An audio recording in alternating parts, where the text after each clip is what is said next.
Hello friends, welcome to the study Sudeep YouTube channel. ಇವತ್ತಿನ ಈ ವಿಡಿಯೋದಲ್ಲಿ ನಾವು ಏಪ್ರಿಲ್ ತಿಂಗಳ 16ನೇ ತಾರೀಕು ಕರೆಂಟ್ ಅಫೇರ್ಸ್ ಬಗ್ಗೆ ಮಾಹಿತಿಯನ್ನು ನೋಡೋಣ. ನೀವೇನಾದರೂ ನಮ್ಮ ಚಾನಲ್ಗೆ ಹೊಸಬರಾದರೆ ಸಬ್ಸ್ಕ್ರೈಬ್ ಮಾಡ್ಕೊಳ್ಳಿ, ಶೇರ್ ಮಾಡಿ ಮತ್ತು ಲೈಕ್ ಮಾಡಿ. ಅದೇ ರೀತಿಯಾಗಿ ಪಕ್ಕದಲ್ಲಿರೋ ಬೆಲ್ಲೈಕನನ್ನು ಪ್ರೆಸ್ ಮಾಡಿ. ಯಾಕಪ್ಪ ಅಂತಂದರೆ ನಾವು ಅಪ್ಲೋಡ್ ಮಾಡೋ ವಿಡಿಯೋವನ್ನು ನೀವು ನೋಟಿಫಿಕೇಷನ್ ಮುಖಾಂತರ ನೋಡಬಹುದು. ಮೊದಲನೇ ಪ್ರಶ್ನೆ ನೋಡೋಣ. ಇಸ್ರೇಲ್ನ ಅಧ್ಯಕ್ಷ ಯಾರು?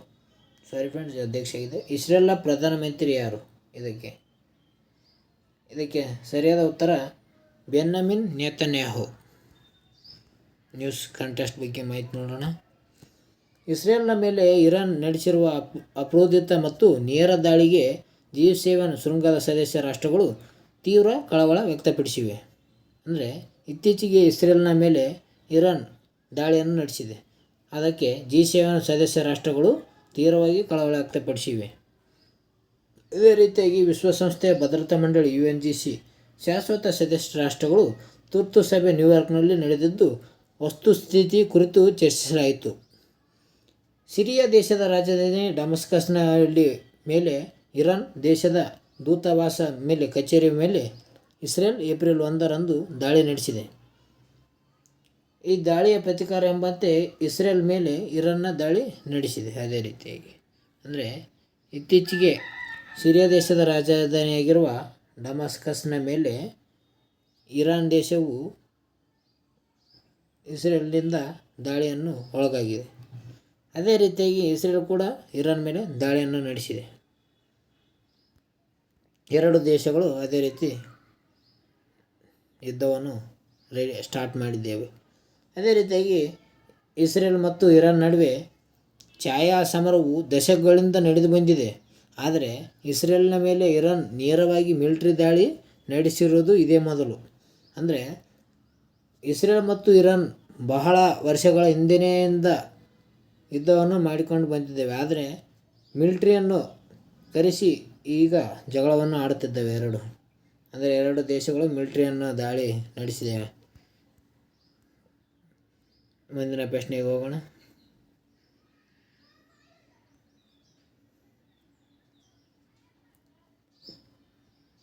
ಬೇಸಿಗೆ ಕಾಲದ ಅವಧಿ ಯಾವುದು? ಇದಕ್ಕೆ ಸರಿಯಾದ ಉತ್ತರ ಮಾರ್ಚ್ ಟು ಮೇ. 2024ರ ಮಾನ್ಸೂನ್ ಋತುವಿನಲ್ಲಿ ಭಾರತವು ಸಾಮಾನ್ಯಕ್ಕಿಂತ ಹೆಚ್ಚಿನ ಮಳೆಯನ್ನು ಅನುಭವಿಸುವ ಸಾಧ್ಯತೆ ಇದೆ ಎಂದು ಭಾರತೀಯ ಹವಾಮಾನ ಇಲಾಖೆ ಘೋಷಿಸಿದೆ. ಅಂದರೆ ಇತ್ತೀಚೆಗೆ ಹವಾಮಾನ ಇಲಾಖೆ ಮಾನ್ಸೂನ್ ಋತುವಿನಲ್ಲಿ ಭಾರತವು ಸಾಮಾನ್ಯಕ್ಕಿಂತ ಹೆಚ್ಚಿನ ಮಳೆಯನ್ನು ಪಡೆಯುತ್ತದೆ ಎಂದು ಸೂಚಿಸಿದೆ. ಯಾವುದು? ಹವಾಮಾನ ಇಲಾಖೆ. ಅದೇ ರೀತಿಯಾಗಿ ಆಗಸ್ಟ್ ಸೆಪ್ಟೆಂಬರ್ ವೇಳೆಗೆ ಲಾನಿನ ಪರಿಸ್ಥಿತಿಗಳು ಪ್ರಾರಂಭವಾಗುವ ನಿರೀಕ್ಷೆ ಇದೆ. ಭಾರತದ ವಾಯುಗುಣದ ಬಗ್ಗೆ ನೋಡೋಣ. ಭಾರತವು ಉಷ್ಣವಲಯದ ಮಾನ್ಸೂನ್ ವಾಯುಗುಣವನ್ನು ಹೊಂದಿದೆ. ಭಾರತವು ಉಷ್ಣವಲಯದ ಮಾನ್ಸೂನ್ ವಾಯುಗುಣವನ್ನು ಹೊಂದಿದೆ.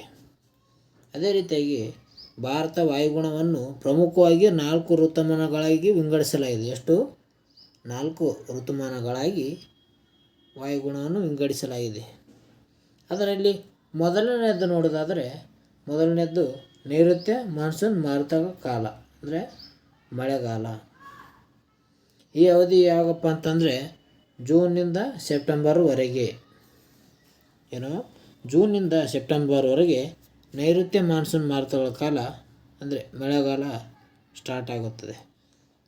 ಈ ಕಾಲದಲ್ಲಿ ಭಾರತವು ಸರಾಸರಿ 75% ಮಳೆಯನ್ನು ಪಡೆಯುತ್ತದೆ. ಎಷ್ಟು? 75% ಮಳೆಯನ್ನು ಪಡೆಯುತ್ತದೆ.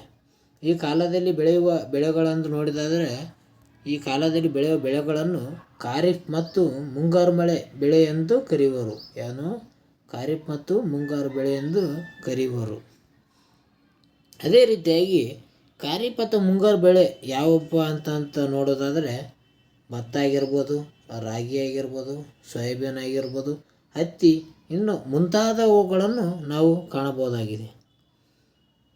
ಭಾರತದಲ್ಲಿ ಅತಿ ಹೆಚ್ಚು ಮಳೆ ಬೀಳುವ ಪ್ರದೇಶ ಯಾವುದಪ್ಪ ಅಂತಂದರೆ ಅದು ಮೇಘಾಲಯ ರಾಜ್ಯದ ಚಿರಪುಂಜಿ ಹತ್ತಿರ ಇರುವ ಮೌಸಿನ್ ರಾಮ್. ಮೇಘಾಲಯ ರಾಜ್ಯದ ಚಿರಪುಂಜಿ ಹತ್ತಿರದಲ್ಲಿರುವ ಮೌಸಿನ್ ರಾಮವು ಭಾರತದಲ್ಲಿ ಅತಿ ಹೆಚ್ಚು ಮಳೆ ಪಡೆಯುವ ಪ್ರದೇಶವಾಗಿದೆ. ಅದೇ ರೀತಿಯಾಗಿ ಭಾರತದಲ್ಲಿ ಅತಿ ಕಡಿಮೆ ಮಳೆ ಬೀಳುವ ಪ್ರದೇಶ ಯಾವುದಪ್ಪ ಅಂತಂದರೆ ಅದು ರಾಜಸ್ಥಾನದ ರೋಹಿಲಿ. ಯಾವುದು? ರಾಜಸ್ಥಾನದ ರೋಹಿಲಿ ಆಗಿದೆ. ಅದೇ ರೀತಿ ಎರಡನೇ ವಾಯುಗಳು ನೋಡೋದಾದರೆ ಇದು ಈಶಾನ್ಯ ಮಾನ್ಸೂನ್ ಮಾರುತಗಳ ಕಾಲ. ಯಾವುದು? ಈಶಾನ್ಯ ಮಾನ್ಸೂನ್ ಮಾರುತಗಳ ಕಾಲ. ಈ ಕಾಲದಲ್ಲಿ ಭಾರತವು ಸರಾಸರಿ 13% ಮಳೆಯನ್ನು ಪಡೆಯುತ್ತದೆ. ಎಷ್ಟು? 13%. ಈ ಅವಧಿಯಲ್ಲಿ ಬೆಳೆಯುವ ಬೆಳೆಗಳು ಎಂದರೆ ರಬ್ಬಿ ಬೆಳೆಗಳೆನ್ನುವರು. ಏನನ್ನೋರು ಅಂದರೆ ಈಶಾನ್ಯ ಮಾನ್ಸೂನ್ ಮಾರುತಗಳ ಕಾಲದಲ್ಲಿ ಬೆಳೆಯುವ ಬೆಳೆಗಳನ್ನು ರಬ್ಬಿ ಬೆಳೆಗಳು ಅಂತ ಕರೀತಾರೆ.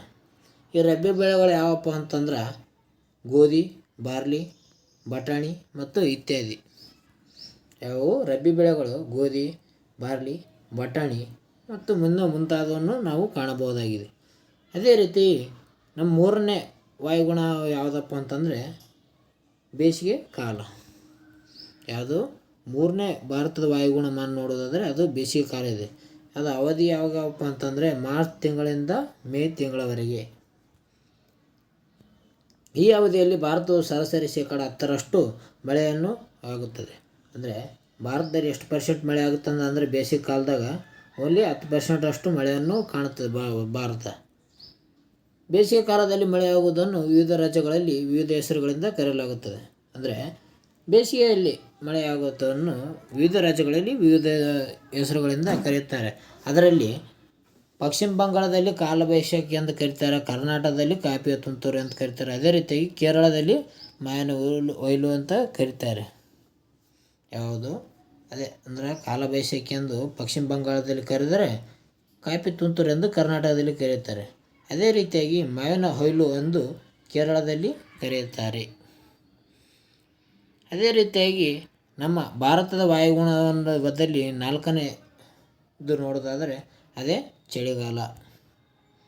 ಈ ಚಳಿಗಾಲದ ಅವಧಿ ಯಾವಾಗಪ್ಪ ಅಂತಂದರೆ ಡಿಸೆಂಬರ್ನಿಂದ ಫೆಬ್ರವರಿವರೆಗೆ ಚಳಿಗಾಲದ ಅವಧಿಯನ್ನು ನಾವು ಕಾಣಬಹುದಾಗಿದೆ.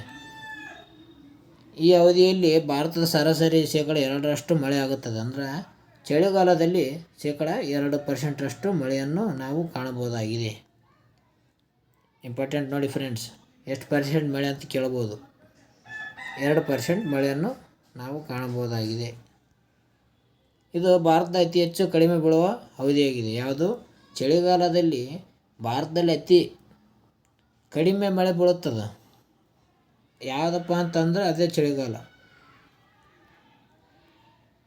ಅದೇ ರೀತಿಯಾಗಿ ಅತಿ ಹೆಚ್ಚು ಉಷ್ಣಾಂಶ ಹೊಂದಿರುವ ಪ್ರದೇಶ ಯಾವುದಪ್ಪ ಅಂತಂದ್ರೆ ಭಾರತದಾಗ ಅತಿ ಹೆಚ್ಚು ಉಷ್ಣಾಂಶ ಹೊಂದಿರುವ ಪ್ರದೇಶ ಯಾವುದಪ್ಪ ಅಂತಂದ್ರೆ ಅದೇ ರಾಜಸ್ಥಾನದ ಗಂಗಾನಗರ. ಅದು ರಾಜಸ್ಥಾನದ ಗಂಗಾನಗರ ಅತಿ ಹೆಚ್ಚು ಉಷ್ಣ ಪ್ರದೇಶವನ್ನು ಹೊಂದಿದೆ. ಅದೇ ರೀತಿಯಾಗಿ ಕಡಿಮೆ ಉಷ್ಣ ಪ್ರದೇಶ ಹೊಂದಿರುವ ಪ್ರದೇಶ ಯಾವುದಪ್ಪ ಅಂತಂದರೆ ಅದೇ ಲಡಾಖ್ನ ದ್ರಾಸ್. ಯಾವುದು? ಲಡಾಖ್ನ ದ್ರಾಸ್. ಇದು ಲಡಾಖ್ನ ದ್ರಾಸ್ ಅತಿ ಕಡಿಮೆ ಉಷ್ಣಾಂಶವನ್ನು ಹೊಂದಿರುವ ಪ್ರದೇಶವಾಗಿದೆ. ಇವತ್ತಿನ ಆನ್ಲೈನ್ ನೋಡೋಣ. ಡಸ್ಟ್ಲಿಕ್ ಜಂಟಿ ಮಿಲಿಟರಿ ವ್ಯಾಯಾಮವು ಭಾರತ ಮತ್ತು ಉಜ್ಬೇಕಿಸ್ತಾನ್ ದೇಶಗಳ ಮಧ್ಯೆ ನಡೆಯುತ್ತದೆ ಒಂದು ಮಿಲಿಟರಿ ಸಮರಾಭ್ಯಾಸ ಆಗಿದೆ. ಯಾವುದು ಅಂದರೆ ಡಸ್ಟ್ಲಿಕ್ ಜಂಟಿ ಮಿಲಿಟರಿ ವ್ಯಾಯಾಮವು ಭಾರತ ಮತ್ತು ಉಜ್ಬೇಕಿಸ್ತಾನ್ ದೇಶಗಳ ಮಧ್ಯೆ ನಡೆಯುವ ಒಂದು ಮಿಲಿಟರಿ ವ್ಯಾಯಾಮವಾಗಿದೆ. ಅದು ಭಾರತ ಉಜ್ಬೇಕಿಸ್ತಾನ್. ಅದೇ ರೀತಿಯಾಗಿ VA Reset 15 ಎಂಬುದು ಏನಪ್ಪ ಅಂತಂದರೆ ಅದು AI ಮಾರಣಾಂತಿಕ ಹೃದಯದ ಲಯವನ್ನು ಊಹಿಸುತ್ತದೆ. ಅಂದರೆ VA Reset 50 ಎಂಬುದು ಒಂದು ಏನಪ್ಪ ಅಂತಂದರೆ ಅದು AI ಮಾರಣಾಂತಿಕ ಹೃದಯವನ್ನು ಲಯವನ್ನು ಊಹಿಸುತ್ತದೆ. ಅದೇ ರೀತಿಯಾಗಿ ಪ್ಲಾಸ್ಟಿಕ್ ಓವರ್ ಶೂಟ್ ಡೇ ವರದಿಯ ಪ್ರಕಾರ ಜಾಗತಿಕವಾಗಿ ಕಡಿಮೆ ತಲವಾರು ಪ್ಲಾಸ್ಟಿಕ್ ತ್ಯಾಜ್ಯ ಉತ್ಪಾದನಾ ದರವನ್ನು ಹೊಂದಿರುವ ದೇಶದ ಯಾವುದಪ್ಪ ಅಂತಂದರೆ ಅದೇ Bharat. Plastic over shoot day ವರದಿಯ ಪ್ರಕಾರ ಜಾಗತಿಕವಾಗಿ ಕಡಿಮೆ ತಲವಾರು ಪ್ಲಾಸ್ಟಿಕ್ ತ್ಯಾಜ್ಯ ಉತ್ಪಾದನವನ್ನು ಅಂದರೆ ತ್ಯಾಜ್ಯವನ್ನು ತಲವಾರು ಕಡಿಮೆದಲ್ಲಿ ಉತ್ಪಾದನೆ ಬಂದಿರುವ ದೇಶ ಯಾವುದಪ್ಪ ಅಂತಂದರೆ ಅದೇ ಭಾರತ ಅಂತಾರೆ. ಅಂದರೆ ಪ್ಲಾಸ್ಟಿಕ್ ಜಾಸ್ತಿನೇ ಯೂಸ್ ಮಾಡ್ತಾರೆ ಭಾರತದಲ್ಲಿ. ಓಕೆ ಫ್ರೆಂಡ್ಸ್, ಇವತ್ತಿನ ವಿಡಿಯೋದಲ್ಲಿ ಇಷ್ಟೇ. ನಿಮಗೇನಾದರೂ ನಮ್ಮ ಚಾನಲ್ ಇಷ್ಟ ಆದರೆ ಲೈಕ್ ಮಾಡಿ, ಶೇರ್ ಮಾಡಿ, ಸಬ್ಸ್ಕ್ರೈಬ್ ಆಗೋದಂತರ ಮರೆಯೋಕ್ಕೆ ಹೋಗ್ಬೇಡ್ರಿ. ಯಾಕಂದರೆ ನಾವು ಹಾಕುವ ಡೈಲಿ ಕರೆಂಟ್ ಅಫೇರ್ಸ್ ಬಗ್ಗೆ ಎಲ್ಲ ಮಾಹಿತಿಯನ್ನು ಪಡೆಯಿರಿ, ಜ್ಞಾನವಂತರಾಗಿರಿ. ಅದೇ ರೀತಿಯಾಗಿ ಎಲ್ಲ ಎಕ್ಸಾಮ್ಗೂ ಅನುಕೂಲವಾಗಲಿದೆ ಇದು ನ್ಯೂಸ್ ಪೇಪರು. ಓಕೆ ಫ್ರೆಂಡ್ಸ್, ಇವತ್ತಿನ ವಿಡಿಯೋದಲ್ಲಿ ಇಷ್ಟೇ. ನೀವೇನಾದ್ರು ನಮ್ಮ ಚಾನಲ್ಗೆ ಹೊಸಬರಾದರೆ ಸಬ್ಸ್ಕ್ರೈಬ್ ಮಾಡಿ, ಲೈಕ್ ಮಾಡಿ, ಶೇರ್ ಮಾಡಿ. ಮುಂದಿನ ವಿಡಿಯೋದಲ್ಲಿ ಸಿಗೋಣ. ಓಕೆ, ಬಾಯ್.